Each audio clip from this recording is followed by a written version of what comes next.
한동훈 대표가요, 고장난 시계가 하루에 2번 맞듯이 그냥 어쩌다가 맞은 이야기가 아니기를 바랍니다. 자, 정 변호사님. 네네. 이제 이 부분은 정 변호사님 주특기 부분인 것 같아요. 네네. 윤 대통령께서는요, 한동훈 간의 갈등은 언론이 부추긴 면이 있어서 같이 일하면 풀 것이다 했는데요. 되게 재밌는 말을 해요. 예, 예. 공동의 정치적 이익을 추구하면 접착제가 될 것이다. 예, 예. 열심히 일하다 보면 풀어질 것이다 그랬는데요. 일하다 보면 풀어진다는 이 표현이 전 되게 재밌었어요. 그러니까 윤석열 대통령께서는 뭐 한동훈 대표뿐만 아니라 과거에 저와 함께 일을 할 때도 그렇고, 이게 검사들이 어떤 한 가지 목표를 가지고, 그렇죠? 그 한 가지 목표라는 것은 이제 거악을 척결하는 거죠. 중수부 같은 경우에는 그런 목표를 위해서 그 거악을 향해서 힘 있고 권세 있는 그 자들을 향해서, 그 조직을 향해서 최선을 다하는 그런 어떤 노력들을 하면은 그 과정에서 사람들이 자연스럽게 뭡니까? 신뢰관계들이 생기게 되거든요. 공동의 적 앞에서는요, 그런 동지의식이 생길 수밖에 없는 거예요.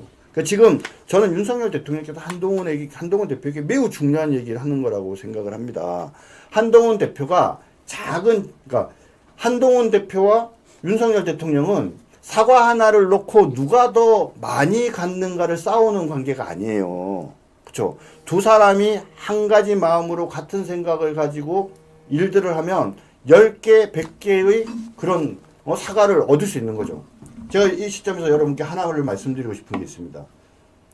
유목민들 가운데 징기스칸이 말입니다. 정말 세계 역사에 남는 최고의 제국을 이뤘지 않습니까? 그런데 징기스칸이 그 최고의 제국을 이룰 수 있었던 거는요, 딱 한 가지 발상의 전환이었대요. 그게 뭐냐면, 그 예전에는 몽고 지역에서 계속 몽고 주민들끼리 서로 막 싸우고 다투고, 얘가 이겼다 제가 이겼다 하면서 맨날 내분을 하면서 싸웠대요. 그런데 징기스칸이 권력을 잡으니까는 옆에 있던 사람들한테 이렇게 얘기를 했답니다. 함께 어깨동무를 하고 저 지평선을 향해서 함께 나가자.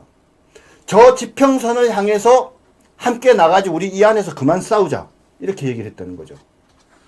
수백 년, 수천 년 동안 내부에서 싸움박질을 했던, 그래서 그 지역에 살면서 맨날 이런 약육강식의 생활을 하던 바로 그 몽고족이 눈을 들어서 저 지평선을 함께 바라보면서 어깨동무를 하고 나가기 시작한 순간에 바로 세계 최고의 제국을 만들었다는 겁니다. 그래서 윤석열 대통령이 지금 한동훈이한테 그 얘기를 하는 거예요. 너 정신 좀 차려라. 너 과거에 나랑 우리 그 검찰에 있을 때 정말 생사고락을 같이 하면서 중요한 수사를 하면서 깊은 우리가 동지애가 있지 않니? 우리가 그때 왜 동지애가 생겼니?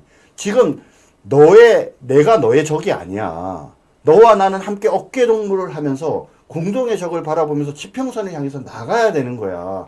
내가 너를 도와주는 거고 네가 나를 도와주고 우리는 함께 가는 거야 라는 이야기를 윤 대통령께서 하고 싶었던 것 같아요. 그렇기 때문에 이 얘기를 하셨다고 생각합니다. 네, 그렇습니다. 여러분, 그런데 저는 이 부분이 여러분에게 꼭 읽어드리고 싶은 부분입니다. 저는 이 부분이 윤석열 대통령께서 한동훈 대표에게 주는 메시지라고 생각합니다. 꼭 들어보세요, 한동훈 대표. 개인적인 감정으로 정치하는 것이 아니고 오늘이 적이 내일이 아군, 정치를 오래 하는 사람들이 친한 사람이 없더라. 공동의 목표가 있으면 접착제가 되더라. 당과의 빠른 소통을 할 것이니 이제 다시 나와 함께 공동의 적을 향해, 그리고 대한민국을 지키기 위해 함께 하자. 이 메시지라고 생각합니다. 윤석열 대통령이 이 메시지를 알아야 되는데요. 이번에는 한동훈 대표의 반응을 살펴보면서 이제 그 마음을 알았는지 한번 보겠습니다.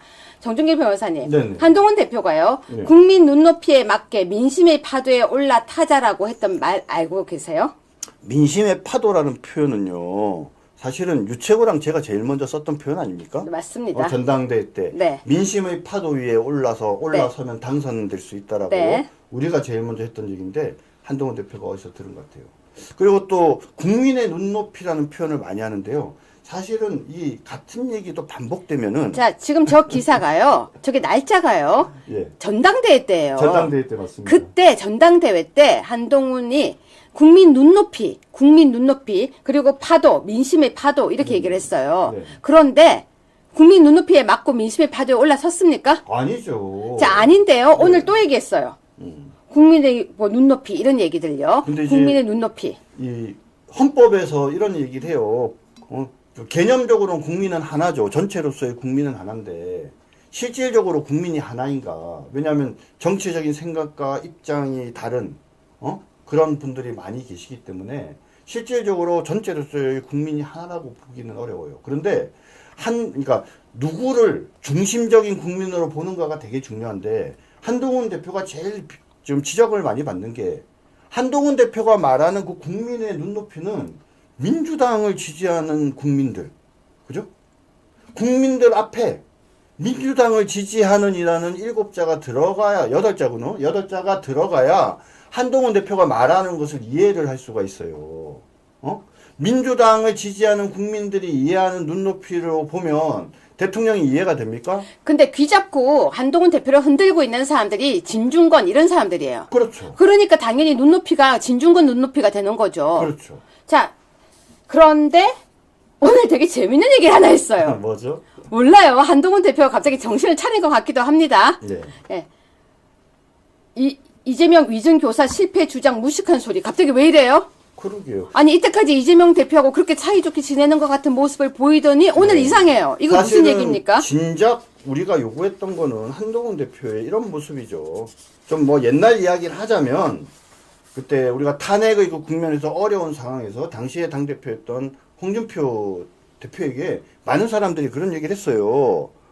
좀 나서서 앞에서 문재인을 좀 비판해달라. 그런데 거의 한 번도 비판 안 했지 않습니까? 그쵸. 그렇죠? 그래서 왜 그런지 우리는 이해를 못했지 않습니까, 당시에? 근데 실질적으로 그 이후에 좀 이 한동훈 대표가 보여주는 모습을 보면 한동훈이 당대표가 되고 난 다음에 이재명을 제대로 비판한 적이 없지 않습니까? 그렇죠. 그렇죠. 오히려 뭐 이재명과 대통령과 지난번에 그놈의 단독 면담해서 가던 그날, 그죠?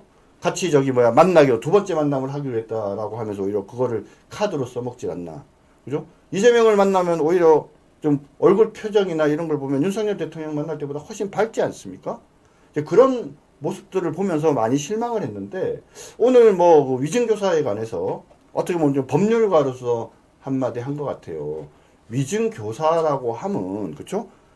재판에서 거짓말을 이야기하라고 말을 시킨 거죠. 그리고 실질적으로 그 말을 했다라고 하면 그 자체로 위증교사가 성립된다. 이건 너무 당연한 얘기죠. 근데 진짜 이제 죄질을 따질 때 이렇게 되는 거죠. 그래서 그 거짓말을 하게 시켰는데 그 거짓말 때문에 유죄가 무죄가 되거나 무죄가 유죄가 됐다 그러면 그럼 죄질이 나쁜 거죠. 그 얘기입니다. 저는 오늘 한동훈 대표가요. 고장난 시계가 하루에 2번 맞듯이 그냥 어쩌다가 맞은 이야기가 아니기를 바랍니다.